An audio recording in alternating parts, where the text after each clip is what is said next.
Hello student. आज हम कुछ ऐसे प्रश्नों पर विचार करेंगे जो निश्चित ही 2024 में प्रश्न आएंगे। तो पहला प्रश्न देखते हैं, ये क्या है?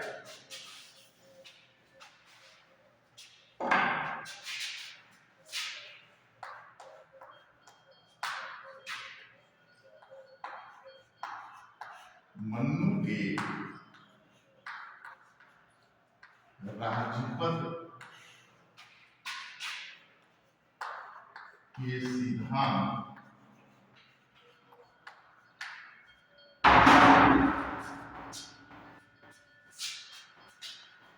की व्याख्या कीजिए। ये प्रश्न है, मन्नू के राजपद के सिद्धांत की व्याख्या कीजिए। अब राजपद के सिद्धांत में निम्नलिखित बातें आती हैं। पहला, राज्य की उत्पत्ति कैसे हुई? राज्य की उत्पत्ति। दूसरा, राज्य के अंग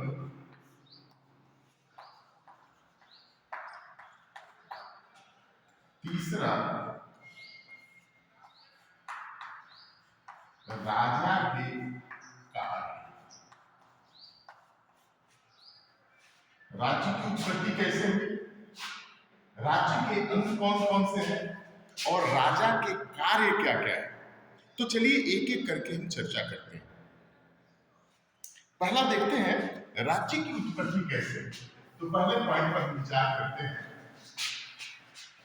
पहला देखेंगे, राज्य की उत्पत्ति।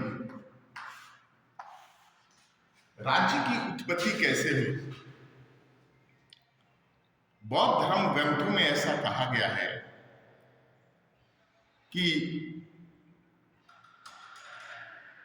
मन्नू की पत्नी का नाम शत्रुपा था।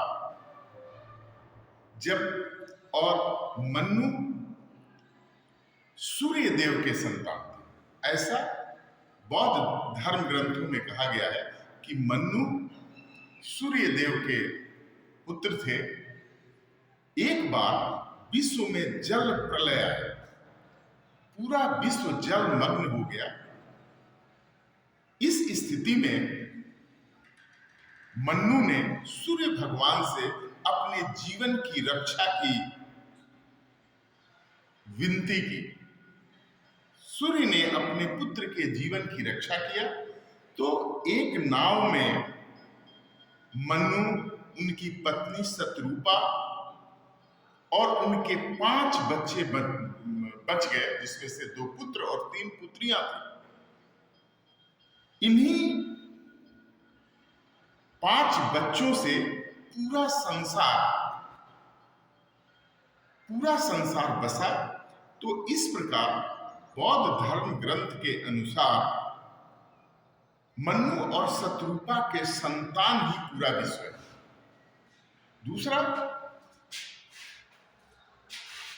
मन्नू द्वारा लिखित मन्नू स्मृति में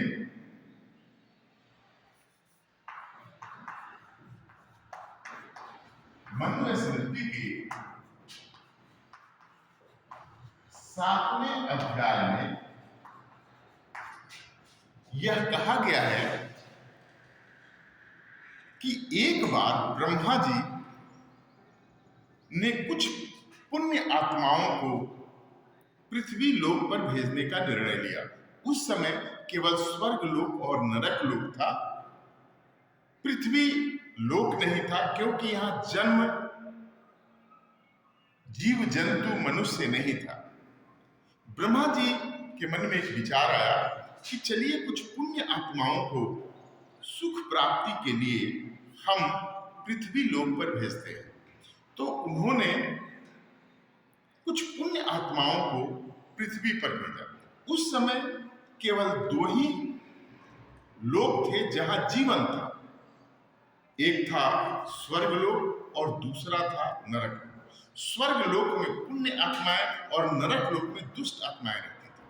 तो उन्होंने सोचा कि कुछ पुण्य आत्माओं को शरीर रूप देकर पृथ्वी लोक पर भेजा जाए। उन्होंने कुछ मनुष्यों को बनाया और पृथ्वी लोक पर भेज दिया। ये मनुष्य सभी पुण्य आत्माओं से निर्मित थे। उसके बाद ईश्वर पृथ्वी लोक को भूल गए। सैकड़ों वर्ष बाद जब उनका ध्यान पृथ्वी लोक पर गया तो उन्होंने पाया कि पृथ्वी पर तो मनुष्य आपस में लड़ रहे हैं, उनका अस्तित्व खतरे में पड़ जाएगा। बड़ी दुखी हुई कि जिन आत्माओं को मैं पृथ्वी लोक पर सुख भोगने के लिए भेजा था, वे आत्माएं आपस में लड़ रही हैं। उन्होंने देवताओं की मीटिंग बुलाई। इस मीटिंग में उन्होंने कहा कि मनुष्य पृथ्वी लोक पर आपस में लड़ रहे हैं। यदि इसका कोई रास्ता नहीं निकाला गया तो मनुष्य के अस्तित्व खतरे में पड़ जाएगा। पृथ्वी पर मनुष्य लड़ झगड़ कर अपने जीवन को समाप्त कर लेंगे। इस मीटिंग में 8 देवताओं ने भाग लिया था। सूर्य, चंद्र, यम, कुबेर, इंद्र, जल देवता, पवन देव, ये सारे देवतागण मौजूद थे। फिर इनके अंशों से एक पुरुष का जन्म हुआ। ब्रह्मा जी ने उसका नाम मन्नु रखा और उन्हें पृथ्वी लोक पर शासन के लिए भेज दिया। तो मन्नु पृथ्वी लोक पर प्रथम राजा थे, प्रथम कानून निर्माता थे और प्रथम व्यवस्थापक थे। अब राज्य की उत्पत्ति कैसे हुई? इस संबंध में मनु स्मृति में दैवीय सिद्धांत का समर्थन किया गया। दैवीय सिद्धांत, दैवीय सिद्धांत। अब देखिए, इस सिद्धांत के अनुसार राज्य का निर्माण देवताओं ने किया है। तो जिस तरह मनु स्मृति के 7वें अध्याय में लिखा गया है कि ब्रह्मा जी ने 8 देवताओं के अंशों से मन्नु को बनाया और मन्नु को शासन करने के लिए पृथ्वी लोक पर भेज दिया। इसलिए राज्य का निर्माण ईश्वर ने किया, ब्रह्मा जी ने किया। इसलिए इसे दैवी सिद्धांत कहते हैं। चलिए, एक टॉपिक हो गया। अब दूसरा टॉपिक देखते हैं। अब राज्य के अंग कौन कौन से होते हैं, इस पर विचार करेंगे। अब देखिए, राज्य के अंग, राज्य के अंग के विषय में 7वें अध्याय में ही लिखा गया है कि राज्य के 7 अंग होते हैं। राज्य के 7 अंग होते हैं।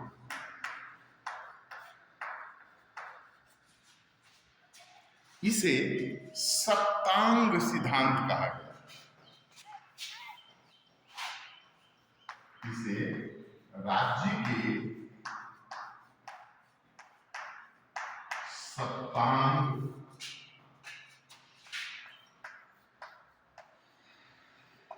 सिद्धांत, राज्य के सप्तांग सिद्धांत कहा गया। अर्थात 7 अंग राज्य के होते हैं। अब हम विचार करेंगे कि ये राज्य के अंग कौन कौन से हैं। तो प्रथम देखिए,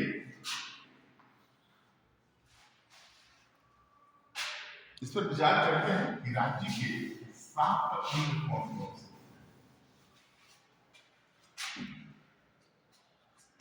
पहला ये अंग है राजा या स्वामी। दूसरा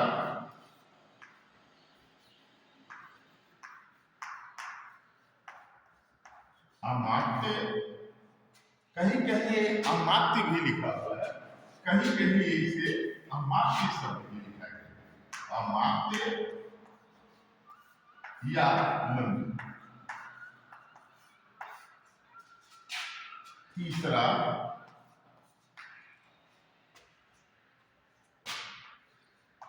पूर्व। चौथा राष्ट्र। पांचवा कोष।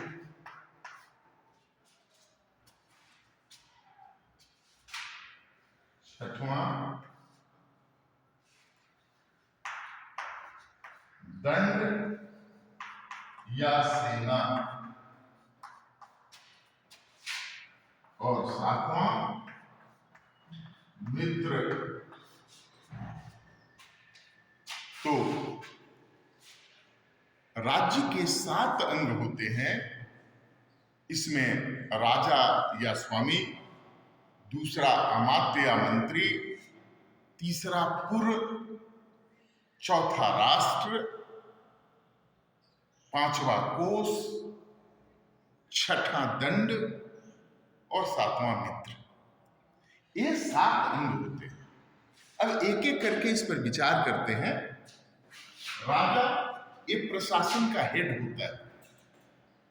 सारे महत्वपूर्ण निर्णय राजा द्वारा लिए जाते हैं। दूसरा अमात्य मंत्री, ये राजा के आंख होते हैं। राजा के महत्वपूर्ण विषयों पर ये सलाह देते हैं। मनुस्मृति में लिखा गया है कि मंत्री परिषद में 7 या 8 मंत्री होने चाहिए।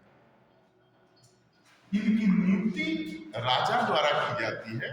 इनका काम राजा के कार्यों में सहायता और परामर्श देना है।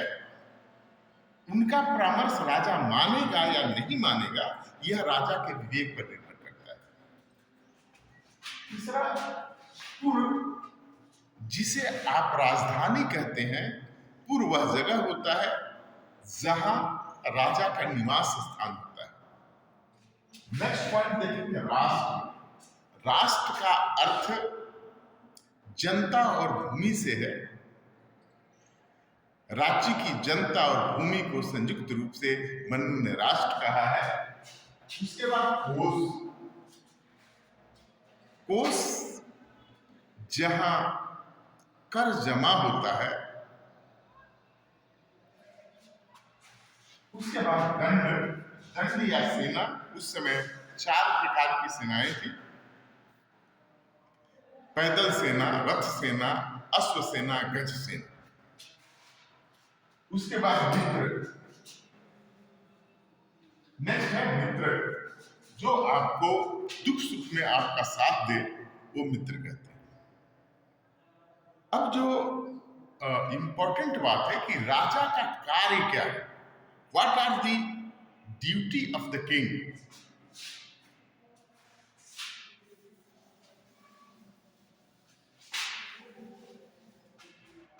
अब हम पढ़ेंगे राजा को।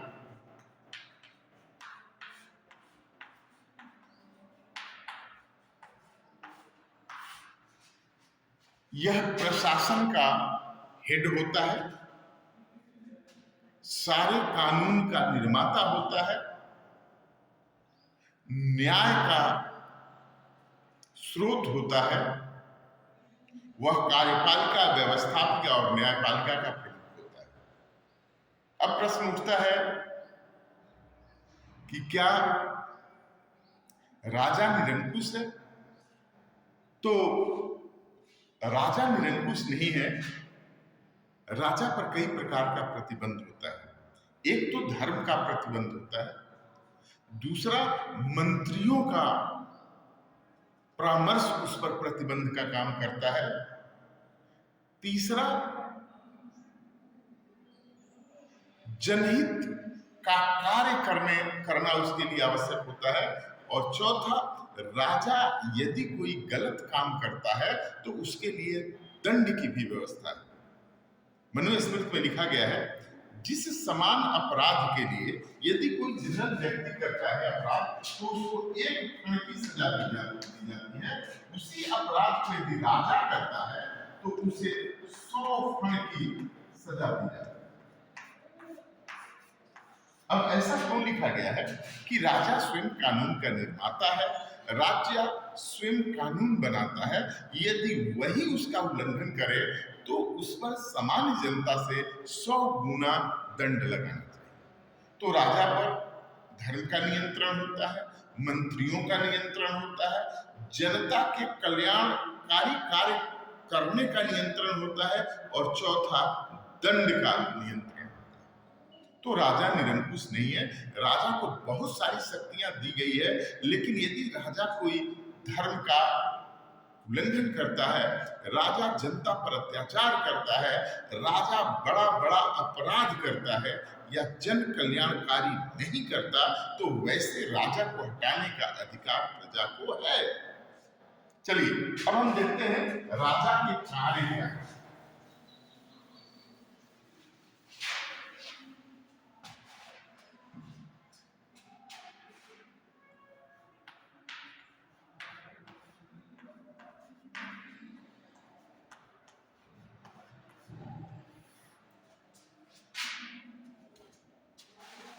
राजा का पहला कार्य क्या है जो सबसे महत्वपूर्ण है? तो पहला,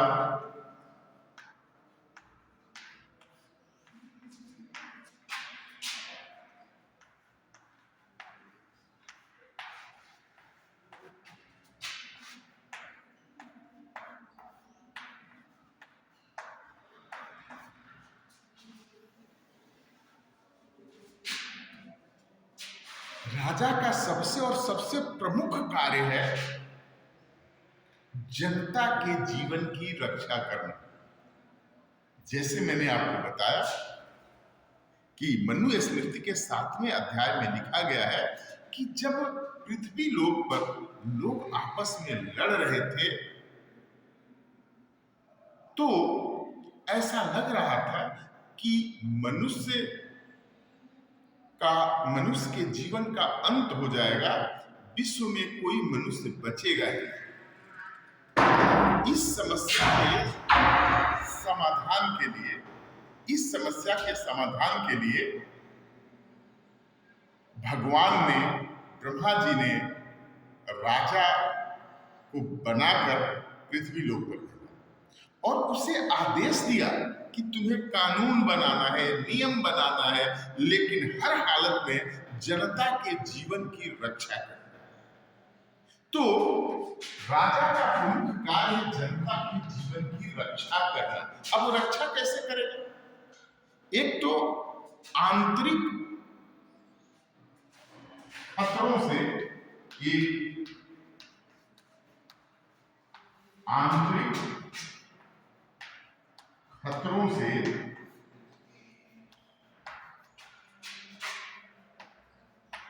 जनता के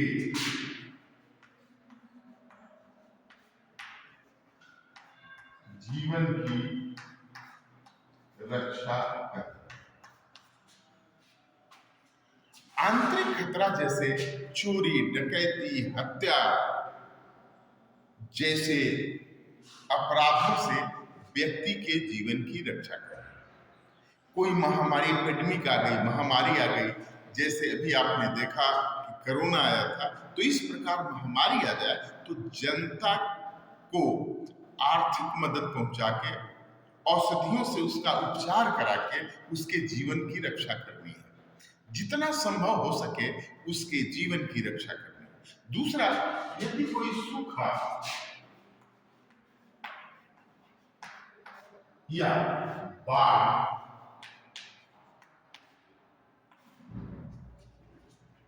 आ गई, उस स्थिति में कृषकों की मदद करके उनके जीवन को बचाना राजा का प्रमुख कर्तव्य। अब दूसरा देखिए, पहला तो एक आंतरिक खतरा हो गया, जैसे कोई एपिडेमिक आ गई, महामारी आ गई, कोई कॉलेरा हो गया, या चेचक जैसे कोई भी महामारी चली आई, या अकाल पड़ गया, सूखा पड़ गया, खाने के लिए कुछ नहीं है, तो व्यक्ति मर जाता है। या दंगा हो गया, गोली किसी ने चला दी, किसी ने किसी को जान से मार डाला, डकैती किया, जब घर वालों ने प्रतिरोध किया तो उसकी हत्या कर दी। इस प्रकार के आंतरिक खतरे होते हैं, जिससे व्यक्ति के जीवन को बचाना, जनता के जीवन को बचाना राजा का प्रमुख कर्तव्य है। और बाह्य खतरा क्या है?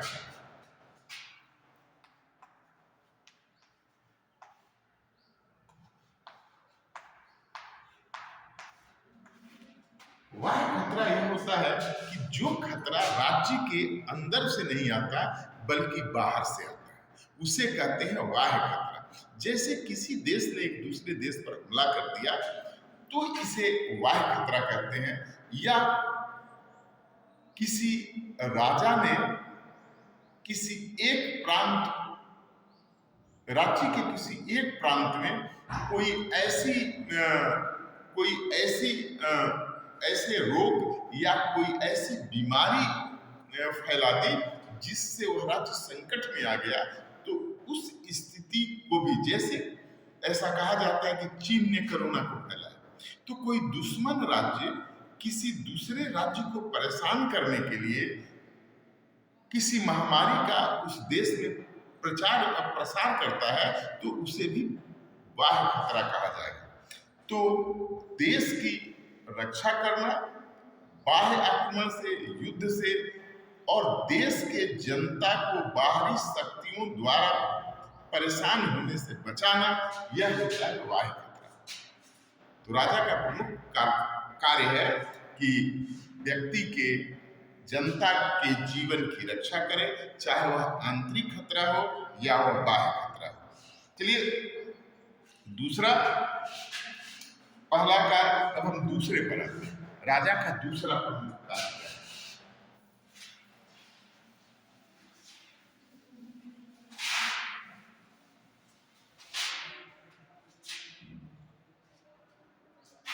दूसरा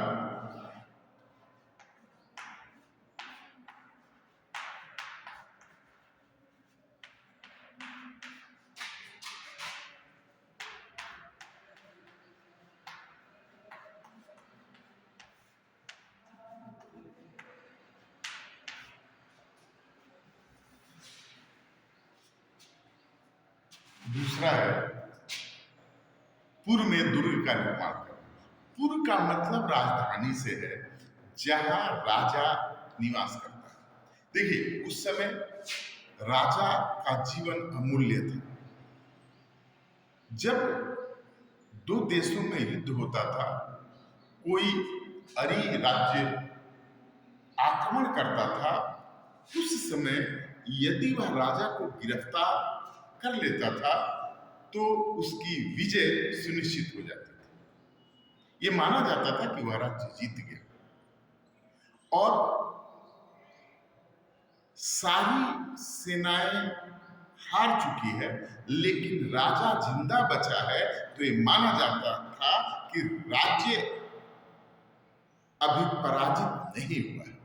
तो राजा के जीवन का बहुत ज्यादा महत्व था।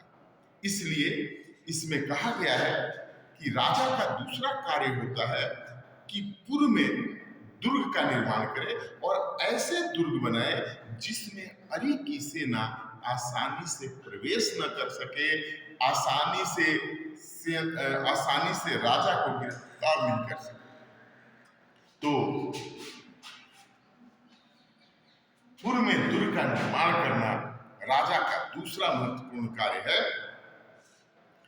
जिस राज्य का दुर्ग कमजोर होता है, उस राज्य के अंत होने की संभावना ज्यादा अधिक होती है, और जिस राज्य का दुर्ग मजबूत होता है, उस राज्य की आर्थिक और सैनिक शक्ति काफी मजबूत होती है और विश्व में, अंतरराष्ट्रीय जगत में उस राज्य की प्रतिष्ठा बढ़ती है। तो पूर्व में दुर्ग का निर्माण करना राजा का दूसरा प्रमुख कार्य है। तीसरा,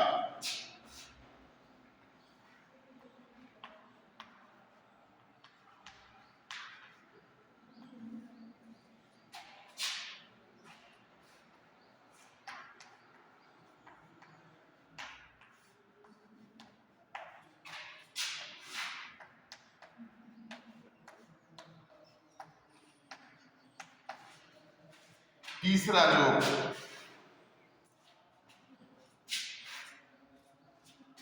सद्गुण महिला से शादी करना या गुणों से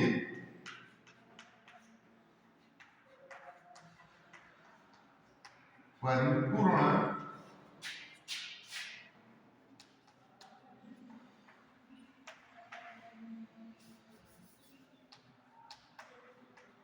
स्त्री से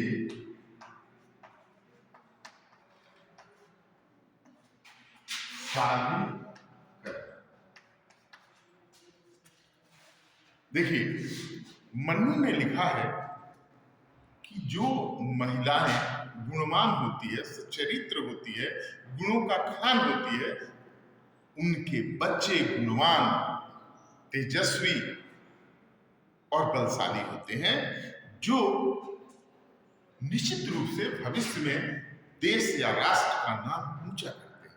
इसलिए राजा को हमेशा सद्गुण युक्त महिला से शादी करनी चाहिए। महिला कुलीन होनी चाहिए,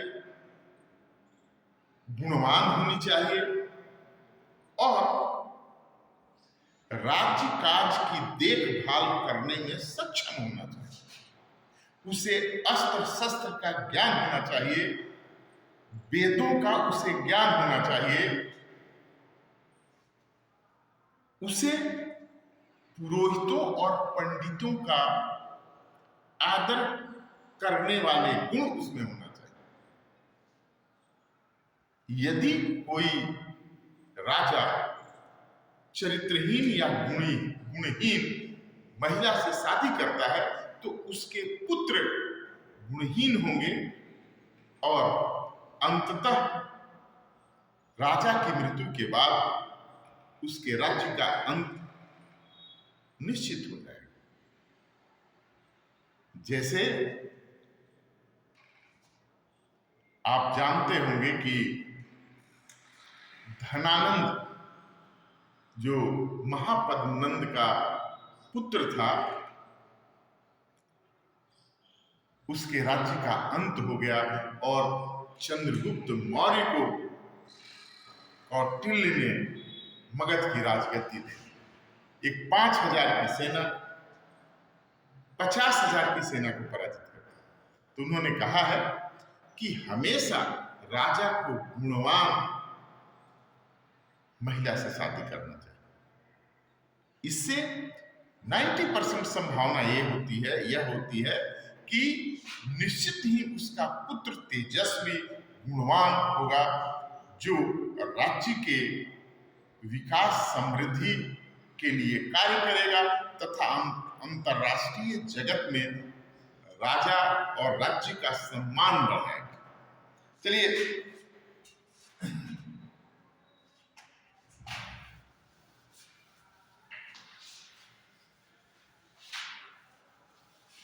नेक्स्ट गुण,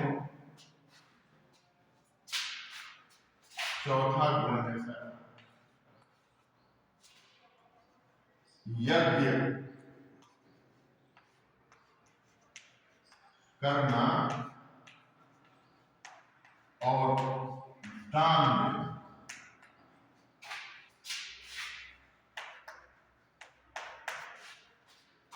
मन्नू का कहना है कि यज्ञ करने से ईश्वर खुश होता है, वातावरण शुद्ध होता है। इसलिए एक राजा को सुबह उठकर सबसे पहले पूजा पाठ करना चाहिए और यज्ञ करना चाहिए।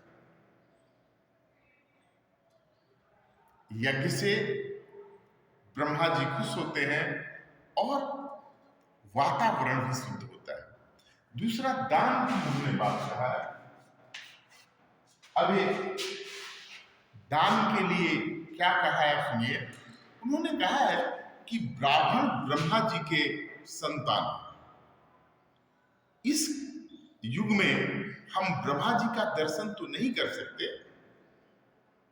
हमें ईश्वर का दर्शन नहीं हो सकता, लेकिन हम ब्राह्मण को ईश्वर का स्वरूप मानकर उनका दर्शन कर सकते हैं। मन्नू ने लिखा है कि जो व्यक्ति सुबह उठकर ब्राह्मण का दर्शन करता है, जो उन्हें दान देता है, उसके पाप धुल जाते हैं। तो ब्राह्मणों को बड़ा सम्मान दिया गया है। ये कहा गया है कि ब्राह्मण ब्रह्मा जी के संतान हैं, उनके दर्शन मात्र से ही दुख दूर हो जाते हैं। एक राजा को प्रतिदिन दान देना चाहिए। अब देखिए, जो राजस्व प्राप्त होता है, एक अच्छा राजा को चाहिए कि उसका कुछ भाग दान में अवश्य दे। जो राजा दान नहीं देता, यज्ञ नहीं करता, ब्राह्मणों का आदर नहीं करता, उससे ईश्वर नाखुश हो जाते हैं और उस राज्य में विपत्ति आती है, उस राज्य का अंत। तो राजा का एक प्रमुख कार्य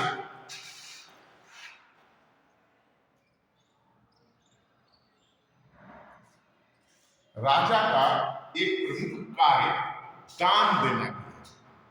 आगे बढ़ते हैं।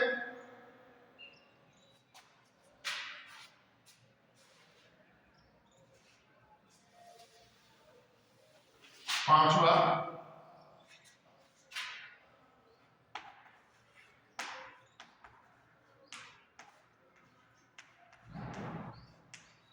प्रजापालन। मतलब राजा का जो पांचवा प्रमुख कार्य है, प्रजा का पालन करना। जब मन्नू को ब्रह्मा जी ने पृथ्वी लोक पर भेजा था, तो उन्हें दो प्रमुख कार्य दिया गया था। पहला, जीवन की रक्षा करना, और दूसरा, प्रजा का पालन करना। अब जीवन की रक्षा और प्रजा पालन में क्या संबंध है, देखिए। जीवन का अर्थ है कि प्रत्येक व्यक्ति के शरीर और प्राण की सुरक्षा करने का दायित्व राजा का है, और प्रजा का पालन करने का अर्थ होता है कि प्रत्येक प्रजा को राजा इतना संसाधन उपलब्ध कराए जिससे वह अपनी आवश्यकताओं की पूर्ति कर सके। तो प्रजा पालन भी बहुत जरूरी है। कोई अनाथ है, कोई वृद्ध है, कोई महिला है, कोई असहाय है, ऐसे व्यक्तियों को सहायता देकर, उनको मदद देकर उनके जीवन की रक्षा करना राजा का प्रमुख कर्तव्य है। नेक्स्ट,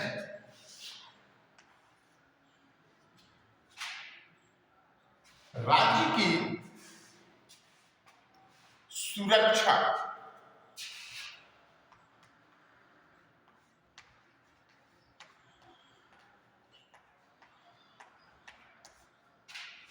देखिए, राज्य की सुरक्षा और शांति व्यवस्था की स्थापना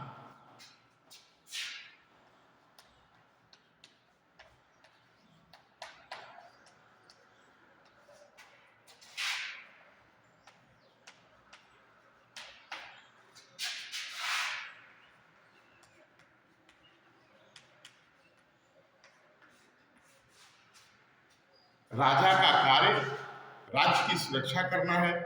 इसके लिए उसको ऐसी रणनीति बनानी चाहिए जिससे राज्य की सीमा सुरक्षित रह सके। कोई अरि राज्य यदि उस पर आक्रमण करता है तो उसे युद्ध में वह पराजित कर सके तथा दूत के माध्यम से अधिक मित्र बनाए एवं कम से कम शत्रु बनाए। तो देश की सुरक्षा और शांति व्यवस्था की स्थापना करना यह राजा का प्रमुख कर्तव्य है। नेक्स्ट, न्याय देना।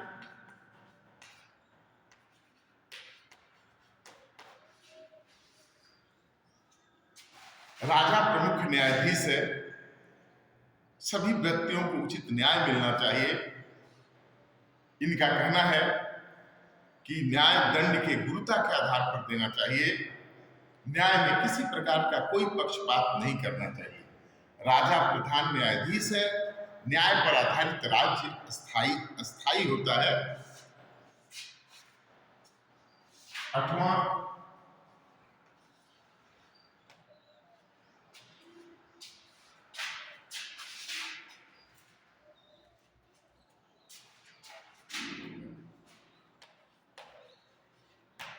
युद्ध प्रियता।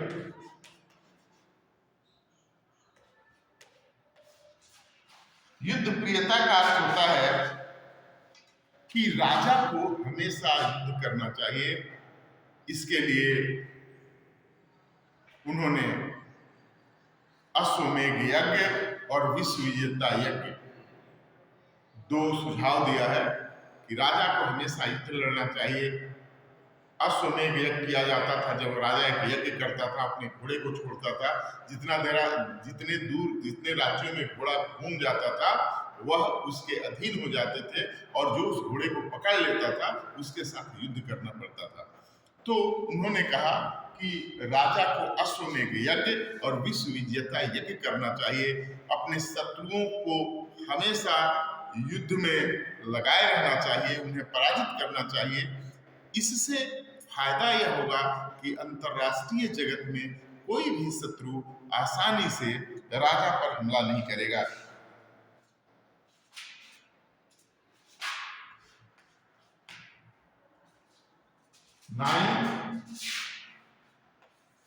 स्वच्छ प्रशासन।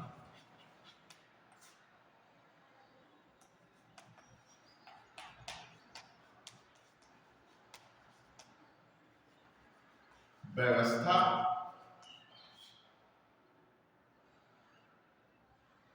स्थापित कर।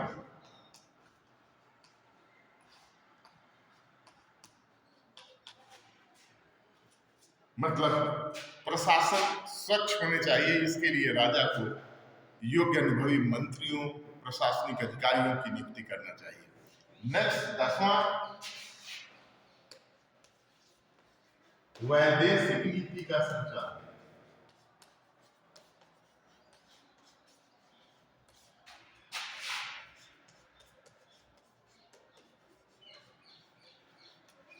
इसमें उन्होंने कहा है कि इस प्रकार वैदेशिक नीति का संचालन करना चाहिए जिससे विश्व जगत में अधिक से अधिक मित्र बने और कम से कम शत्रु बने। विदेश नीति के लिए उन्होंने 2 सिद्धांत दिया है, एक मंडल सिद्धांत और एक 60 गुणी नीति। इसकी चर्चा हम दूसरे प्रश्न में करेंगे। तो ये 10 राजा के प्रमुख अधिकार और कार्य बताया गया है। राजा के उत्पत्ति के सिद्धांत में दैवी सिद्धांत का समर्थन किया गया है। इस प्रश्न का उत्तर हम यहीं पर समाप्त करते हैं। धन्यवाद। Have a nice day.